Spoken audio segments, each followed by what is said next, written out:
اور قوم سمود کی طرف ان کے بھائی صالح کو بھیجا تو انہوں نے کہا، اے قوم، اللہ ہی کی عبادت کرو، اس کے سوا تمہارا کوئی معبود نہیں۔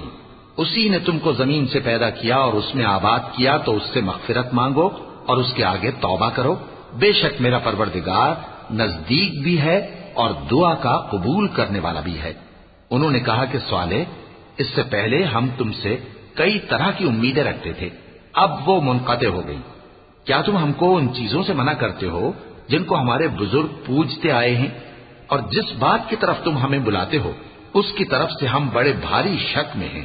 صالح نے کہا، اے میری قوم، بھلا دیکھو تو، اگر میں اپنے پروردگار کی طرف سے کھلی دلیل پر ہوں اور اس نے مجھے اپنے ہاتھ سے نبوت کی نعمت بخشی ہو، تو اگر میں اللہ کی نافرمانی کروں تو اس کے سامنے میری کون مدد کرے گا؟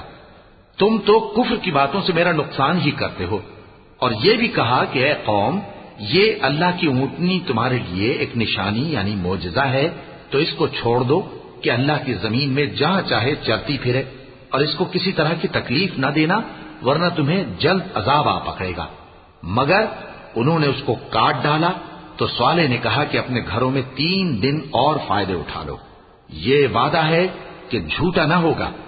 پس جب ہمارا حکم آ گیا تو ہم نے صالح کو اور جو لوگ ان کے ساتھ ایمان لائے تھے ان کو اپنی مہربانی سے بچا لیا اور اس دن کی رسوائی سے محفوظ رکھا۔ بے شک تمہارا پروردگار طاقتور ہے، زبردست ہے۔ اور جن لوگوں نے ظلم کیا تھا ان کو چنگھاڑ کی صورت میں عذاب نے آ پکڑا تو وہ اپنے گھروں میں اوندھے پڑے رہ گئے، گویا کبھی ان میں بسے ہی نہ تھے۔ سن رکھو کہ قوم سمود نے اپنے پروردگار سے کفر کیا، اور سن رکھو قوم سمود پر پھٹکار ہے۔